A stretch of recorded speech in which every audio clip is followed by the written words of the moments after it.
کون سا تمہارا بھارت؟ تمہارا تو وجود نہیں تھا جب ہم انگریز سے لڑنے کے لیے جب ہماری شروعات ہوئی تھی. تمہارا تو وجود نہیں تھا. تمہارے تین پشتوں کا وجود نہیں تھا. پہلے خون کس نے بہایا تھا؟ یہی کلمہ پڑھنے والے نے بہایا تھا. یہی قرآن کریم کے پڑھنے والے نے بہایا تھا. انہوں نے کیا کہا؟ ہمارا بھارت، ہمارے بھارت میں تمہارے کلچر کو نافذ نہیں ہونے دیں گے. کون سا تمہارا بھارت؟ تمہارا تو وجود نہیں تھا جب ہم انگریز سے لڑنے کے لیے جب ہماری شروعات ہوئی تھی.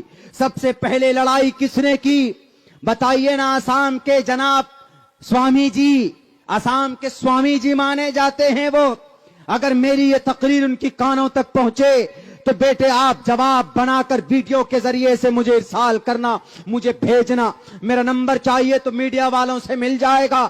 بتاؤ تمہارا یہ بھارت کیسے ہے؟ سب سے پہلے انگریز سے مقابلے کے لیے کلکتہ کے اندر ان کے آفس کو توپ لگا کر توڑنے والا اگر کوئی تھا تو اس کا نام علی وردی خان تھا، مسلمان تھا. 1755 کے اندر اس کے بعد ان کا انتقال ہوتا تو 1755 میں 1757 کے اندر تو ان کے نواب سراج الدولہ میدان میں نظر آتے. اس کے بعد ضرورت پڑتی ہے تو لڑائی کے لیے تو 1799 میں اس دیش کا شیر مجاہد فتح علی خان ٹیپو سلطان وہ مقابلہ کرتا. تمہارا تو وجود نہیں تھا. تمہارے تین پشتوں کا وجود نہیں تھا. آج جن کے ذریعے سے تم اس دیش میں دعویٰ کرنے کی بات کرتے ہو، ہمارا بھارت ہمارا بھارت. کون سے بھارت کی بات؟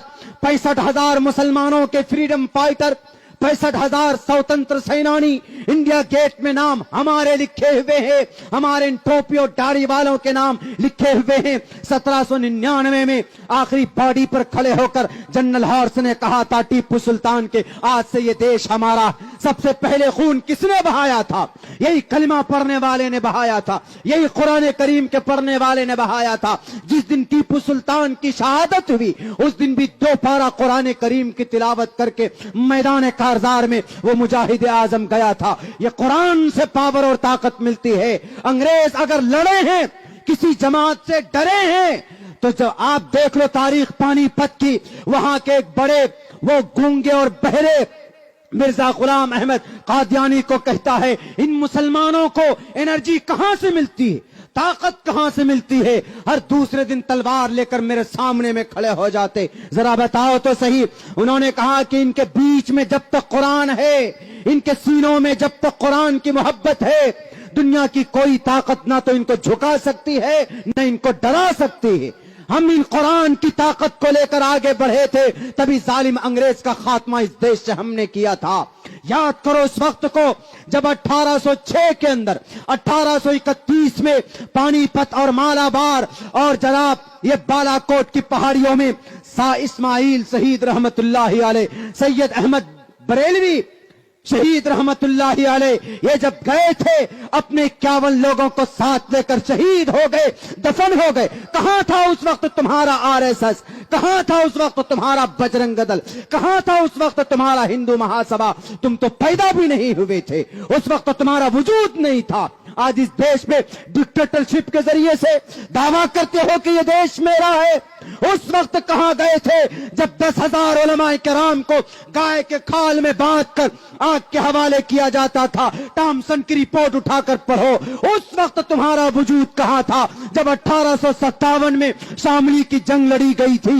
انہی قرآن کریم کے پڑھانے والے مولانا قاسم نانوتوی کے کن پٹی پر گولی لگی تھی. اس وقت تمہارے دادا بھی نہیں تھے، ان کا بیج بھی نہیں ڈلا تھا. اس وقت ان کا وجود تک نہیں تھا. 1857 کی جنگ جن کے کمانڈر بنے تھے بہادر شاہ ظفر، اس پاداش میں مولانا رشید احمد گنگوہی جیل بھیجے گئے، مولانا حسین احمد مدنی جیل بھیجے گئے، مولانا جناب جعفر تھانیسری، حافظ ضامن شہید.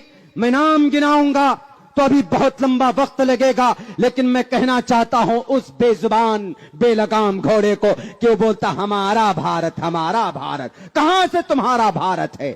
مل گیا. کب پیدا ہوئے؟ تمہارا ڈیٹ آف برتھ کیا ہے؟ تمہارا ڈیٹ آف برتھ ہے 1925، جب اس دیش میں سب کچھ